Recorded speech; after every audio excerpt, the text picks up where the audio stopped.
بسم اللہ الرحمن الرحیم۔ السلام علیکم پیارے دوستو۔ مدینہ میں ایک جادوگر تھا جس کا نام لبید تھا۔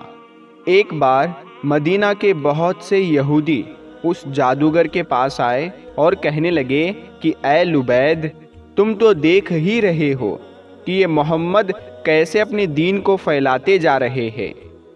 ہم لوگوں نے بہت کوشش کی کہ محمد پر جادو کر کے انہیں ان کے کام سے روکے، لیکن ہم اس میں کامیاب نہ ہو سکے۔ اسی لیے اب ہم سب تمہارے پاس آئے ہیں تاکہ تم کچھ پیسے اور اشرفیہ لے کر محمد پر جادو کرو۔ یہ سن کر اس جادوگر نے کہا کہ ٹھیک ہے، میں اس کام کے لیے تیار ہوں۔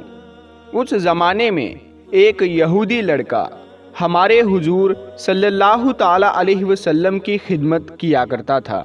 ان یہودیوں نے اس لڑکے کو بہلا پھسلا کر حضور صلی اللہ تعالی علیہ وسلم کے کچھ بال اور کنگھی کا ایک ٹکڑا اپنے پاس منگوا لیا، اور پھر ان دونوں چیزوں کے ذریعے ہمارے حضور صلی اللہ تعالی علیہ وسلم پر جادو کروا دیا۔ کہتے ہیں کہ ہمارے حضور صلی اللہ تعالی علیہ وسلم پر وہ جادو لبید جادوگر کی لڑکیوں نے کیا تھا۔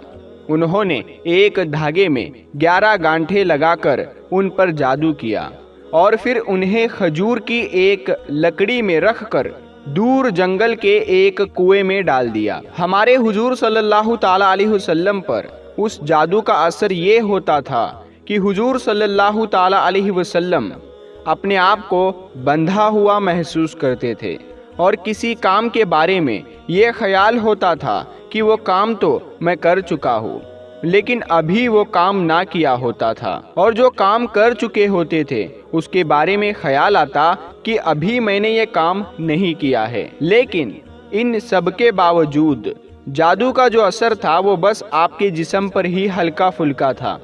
نبوت میں اس کی وجہ سے کبھی ایسا فرق نہیں پڑا کہ جادو کی وجہ سے آپ نے کوئی غلط بات کہی ہو یا قرآن کی کوئی آیت بھول گئے ہو۔ ایک بار ہمارے حضور صلی اللہ تعالی علیہ وسلم حضرت عائشہ کے گھر پر موجود تھے۔ آپ نے خوب دعا کی اور اس کے بعد آپ کو نیند آ گئی اور آپ سو گئے۔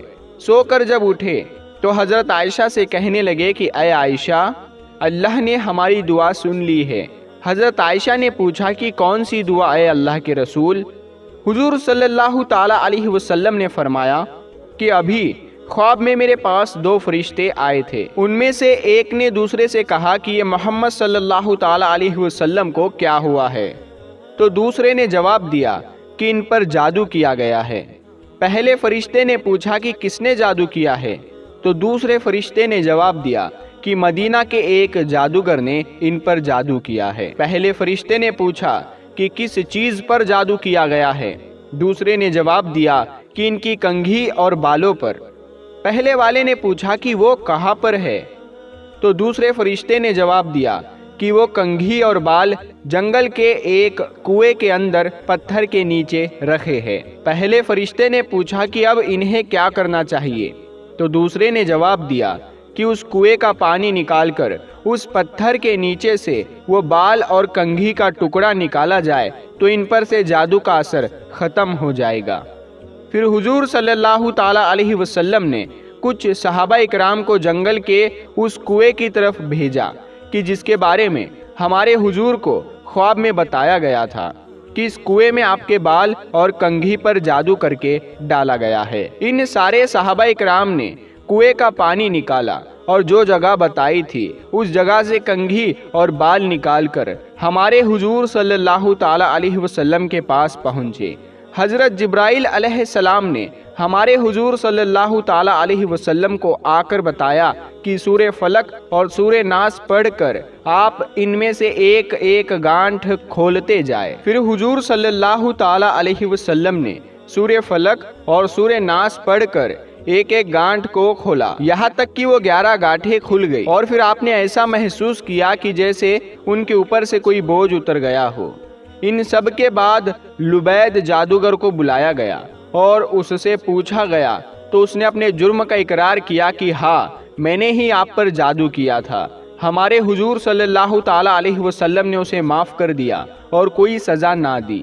ہمارے حضور صلی اللہ تعالیٰ علیہ وسلم پر جادو کا اثر اللہ کے حکم سے ہوا تھا، کیونکہ ہمارے حضور صلی اللہ تعالیٰ علیہ وسلم بھی ایک انسان تھے، لیکن اس کی وجہ سے ہمارے حضور صلی اللہ تعالیٰ علیہ وسلم کی نبوت پر کوئی اثر نہ پڑا۔ پیارے دوستو، اب ہم آپ کو بتاتے ہیں جس کے اوپر جادو ہوگا، یہ عمل کرنے سے اس کے اندر جادو کی نشانیاں ظاہر ہو جائے گی اور اسے پتہ لگ جائے گا کہ اس شخص پر جادو کیا گیا ہے۔ اور اسی کے ساتھ ہم آپ کو جادو کا توڑ بھی بتائیں گے، اس کے بارے میں ایک بہت ہی کامیاب اور آزمایا ہوا ایک وظیفہ ہم آپ کو بتائیں گے۔ ہر مسلمان اس وظیفے کو کر سکتا ہے، چاہے اس کے اوپر جادو ہو یا اسے شک ہو کہ میرے اوپر جادو کروا رہا ہے، تو آپ ہی اس عمل کو کر لیں۔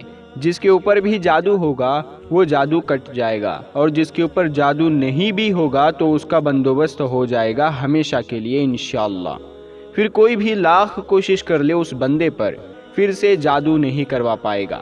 تو ہماری دلی خواہش یہ ہے کہ ہر مسلمان جو بھی اس ویڈیو کو دیکھ رہا ہے وہ اس عمل کو زندگی میں ایک بار تو ضرور کر لے، اپنی حفاظت کے لیے ہی کر لے۔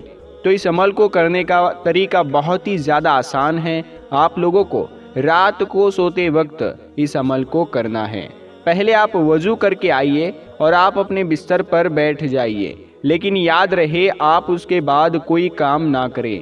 ہر کام سے فری ہونے کے بعد آپ اپنے بستر پر بیٹھ جائیے۔ بیٹھنے سے پہلے آپ لوگ ایک گلاس میں پانی لے لیں، ایک ہی گلاس میں پانی لینا ہے۔ گلاس کو آپ لوگ اپنے ہاتھ میں پکڑ لیجئے اور سب سے پہلے 3 مرتبہ شروع میں درود پاک پڑھ لینا ہے۔ درود پاک جو بھی آپ کو یاد ہو وہ آپ پڑھ سکتے ہیں۔ اس کے بعد اللہ تعالیٰ کا یہ پاک نام یا مومیتو یا مومیتو 7 مرتبہ پڑھنا ہے۔ اس کے بعد آخر میں 3 مرتبہ درود شریف پڑھنا ہے۔ جب آپ کا یہ عمل پورا ہو جائے تو آپ لوگ اپنے ہاتھ میں جو گلاس ہوگا اس میں پھونک مارنی ہے، یعنی کہ اس پانی پر دم کر دینا ہے۔ اب آپ لوگ سنت طریقے سے اس پانی کو پی لیجئے۔ اسی طریقے سے آپ لوگ رات کے وقت 7 دن تک ضرور اس عمل کو کریں۔ انشاءاللہ تعالی اگر جادو ہوگا تو ختم ہو جائے گا، اور اگر جادو نہیں بھی ہے تو اس کا بندوبست ہو جائے گا، یعنی وہ محفوظ رہے گا، ہر قسم کے جادو سے بچ جائے گا۔ کوئی دشمن ہے جس نے آپ کو تنگ کیا ہوا ہے، جس کے شر سے آپ پریشان ہیں، جو بہت طاقتور اور بہت ہی اثر رکھتا ہے اور آپ اس کا مقابلہ نہیں کر سکتے، تو ایسی صورت میں یا مومیتو یا مومیتو یا مومیتو کا کثرت سے ورد دشمن کی تباہی کا باعث ہوگا۔ یعنی ایسی صورتحال میں کثرت سے یا مومیتو کا ورد کرے، لیکن یہ عمل اسی وقت کرے جب آپ حق پر ہو، ناحق نہ کرے۔ تو پیارے دوستو، ہم امید کرتے ہیں کہ آپ کو آج کا ہمارا یہ ویڈیو، یہ واقعہ پسند آیا ہوگا۔ اگر یہ ویڈیو آپ کو پسند آیا ہے تو آپ اسے اپنے دوستوں میں ضرور شیئر کریں۔ ہم ملتے ہیں اگلی ویڈیو میں، تب تک کے لیے السلام علیکم، اللہ حافظ۔